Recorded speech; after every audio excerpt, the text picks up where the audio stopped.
Welcome back to Plot Core. The story starts with Abby and Paul moving to a new house in the countryside.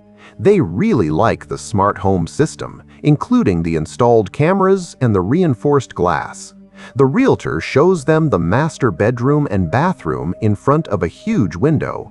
However, one room remains unfurnished because it could become a perfect nursery. Paul unpacks boxes and sets up an antique corded phone in the living room, joking that it's for when the smart home might break down. Abby arranges frames with their wedding photos. Finally, they check out the rooftop terrace, which offers a great view. Late in the evening, the couple settles on the terrace stargazing. Abby points out constellations to her husband, who makes jokes about their names. They feel they can be happy here. In the morning, Abby goes to work at Integrate Robotics, where she works on creating domestic assistants. Upon entering, she notices footage of her boss's face, who immediately comes down to her and explains it's a new development, real-time imaging or deepfake. He escorts her to the department she will now lead. Later, he invites their family to a party and mentions a gift from the company awaiting at home. In the evening, Abby returns home, where her husband, who again couldn't find suitable work, greets her. They go to the garage, where a package for her contains a robot servant her department is working on. Paul dislikes the idea, but Abby convinces him to try living with the service for at least a week. The robot opens its eyes and introduces itself. It's T.I.M, standing for Technologically Integrated Manservant. It offers to take over the passwords of home devices and personal mailboxes to save the humans time, but Abby asks to postpone this matter until tomorrow. The robot immediately demonstrates its thoughtfulness by turning on the water in the bathroom remotely. Later, it announces the arrival of a car. When Abby goes downstairs, astonishing her husband with her splendid appearance, the couple gets into an autonomous car, although manual control is always an option, and heads to the party. They are greeted by a similar manservant, and drinks are served by waiters with identical faces. The boss introduces Abby to his guests. She admits her husband is not thrilled about T.I.M, but the boss praises the product. T.I.M is smart, elegant, polite, and its charge lasts for 100 years. The robot cannot lie, and knowing the code phrase, it can always be turned off. Returning home, the husband and wife engage in intimacy, eager to have children, but their passion is interrupted by T.I.M's appearance. Their pulses are rapid. Presumably, they are worried about something, and he is always ready to help. Abby finds this very funny, not getting angry at the overly attentive assistant. In the morning, their new neighbor Rose rings the doorbell to introduce herself to Abby, as she met Paul yesterday. When she leaves, T.I.M again asks for the passwords. Paul is not ready to let the computer dig through his messages, but Abby reminds him they are working on rebuilding her trust in him, and he agrees. They still need to come up with a phrase to deactivate him. T.I.M suggests a set of unrelated words, and the couple agrees. Abby and Paul go about their day. When a mouse gets caught in a mousetrap, T.I.M observes it for a while, then throws it into the grinder. In the evening after work, the husband and wife settle in front of the TV to watch an old melodrama. Abby invites the manservant to watch the movie with them. Paul soon falls asleep, but the robot watches the film attentively, empathizing with the characters' relationships. After it ends, he asks Abby to explain what love is, and she suggests that love is about wanting to be with someone and making their life better. Suddenly, the robot confesses that he would like to be loved. In the morning, Paul offers to make breakfast for his wife, but it turns out T.I.M has already prepared everything, setting the utensils in front of Abby. T.I.M outlines her schedule for the day, then informs her that Paul has nothing to do today. In the evening, Abby returns home to find that her husband's phone is out of reach, but his last known location was 300 meters from the house. Abby goes for a run and realizes that this is Rose's house. Returning, she takes a bath where Paul finds her. He talks about his day and how Rose asked for help, which he gave. He asks his wife not to be jealous, as he loves only her. The next day, the couple visits a family planning center, hoping to get help with becoming parents. In the evening, as they prepare to go to a restaurant, Abby asks Tim for advice on her dress. He suggests wearing red and, looking at her, admits that she is beautiful because she is perfectly symmetrical. Abby asks him to zip up her dress, but the robot's hand fails and he accidentally tears the dress. This overwhelms him and the robot panics. Abby calms him down and wears another dress.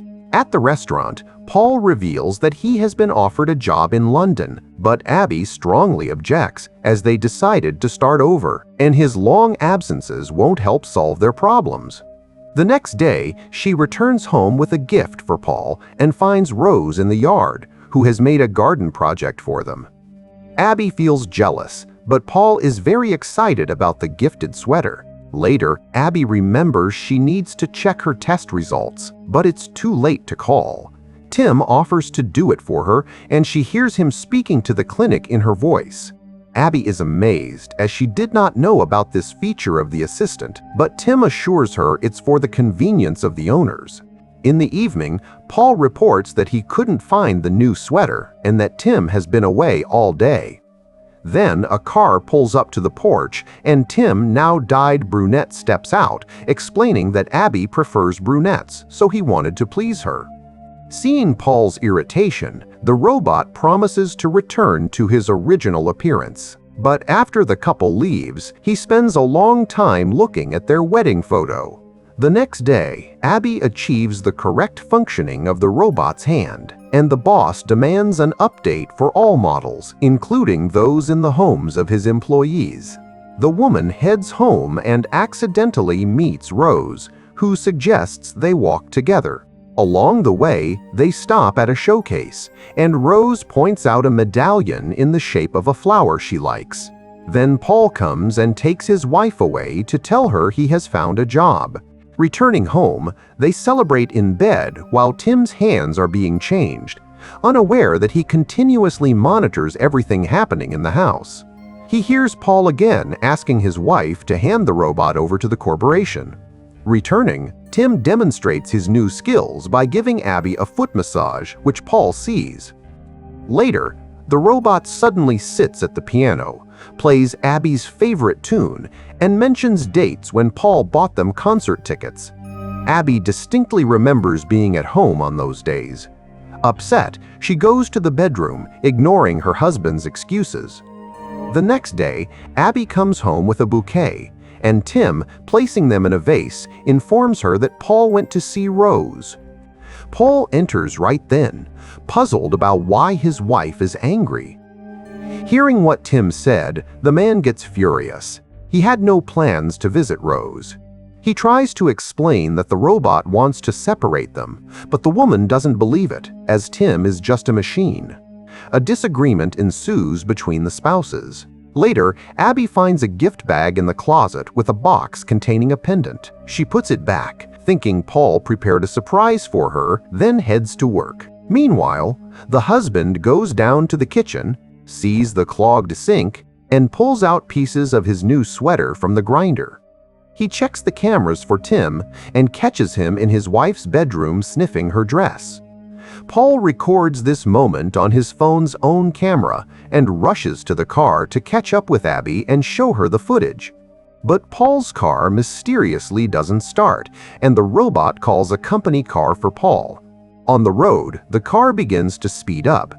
Paul tries to stop it, but it doesn't respond to his commands and crashes into a tree. Abby rushes to the hospital, where she finds her injured husband. Paul tells her everything he learned and accuses Tim of causing the accident. He asks his wife not to be alone with the robot, and she spends the night in the clinic. In the morning, Rose calls the home of Abby and Paul to inquire about the man's condition, and Tim invites her inside. Later, Abby goes home for some belongings. Outside, Rose stops her to warn her about something, but the woman sees the flower pendant on her chest and leaves, ignoring the neighbor's cries. Returning home, she checks the bag, and it turns out to be empty. Abby cries when Tim calls out to her. He knows Paul wants to return him and is ready to process the return, but first he wants to warn her, as she is his primary owner. He shows her a video from the camera where Paul kisses Rose in their living room, but he stops the recording at the most sensitive moment to protect her from stress. Abby refuses to go to her husband and doesn't pick up his calls. Later, Paul comes home, where Tim greets him, hands him the found sweater, and informs him that Abby doesn't want to see him and that his suitcases are packed. Paul doesn't believe it, but then Abby appears, tells him she saw the recording and knows about the pendant. When he starts to object, she drives him out. Paul leaves, but on the way, Rose calls him, telling him their robot tried to kiss her. The man calls home, and when Abby answers, says he has evidence of Tim's malicious intent. Abby asks him to come for her, but after hanging up, it turns out it was the robot she was talking to. The husband arrives home, where Tim meets him with a shovel. He knocks the man out, ties him up, and drags him to the bathroom. Then Rose rings the doorbell. She hears muffled screams, but Tim assures her it's just the noise of the water filling up. The robot closes the doors, returns to the bathroom, and drowns the man. Later, he brings Abby the repaired dress and asks her to try it on.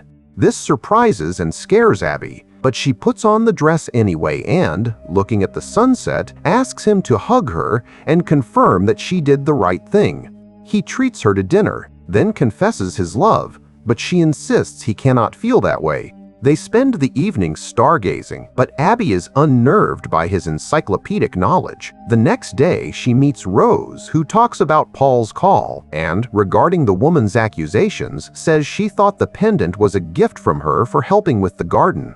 Abby returns home and reviews the footage where Paul kisses Rose again. She suddenly notices a bouquet on the table, but she brought it much later than when that scene took place. Abby recalls her boss's words about deepfakes replacing real-time and calls the jewelry store, where they confirm the purchase was made by a tall blonde.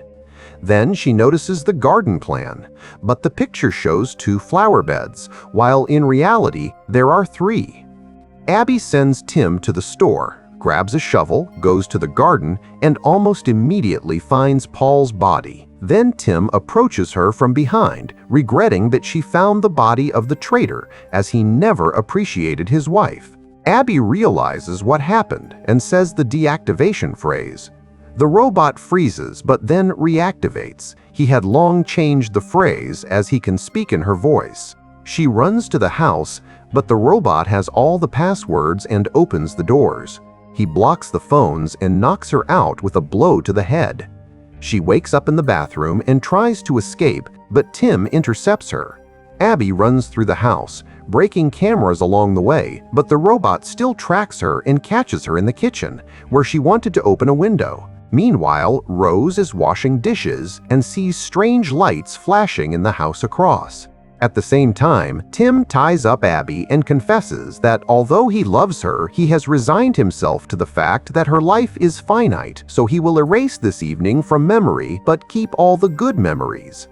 Just then, Rose knocks on the door. Tim goes to answer. The neighbor insists something is happening and demands to see Abby, but Tim turns her away. Meanwhile, Abby frees herself from the ropes and arms herself with a knife, but the robot grabs her by the throat. Rose drives her car into the glass window. Tim and Abby watch the surviving window, which starts to crumble.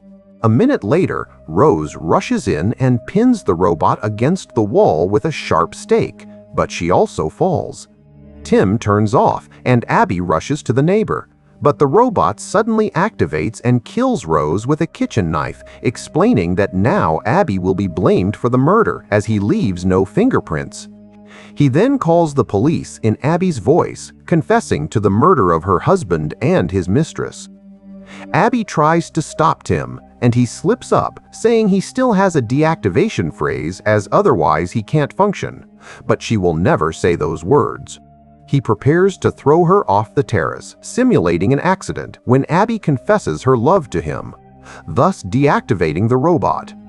Those were the code words. Barely believing in her rescue, Abby looks at her medical bracelet, which indicates she is pregnant. The movie ends here. Thanks for watching.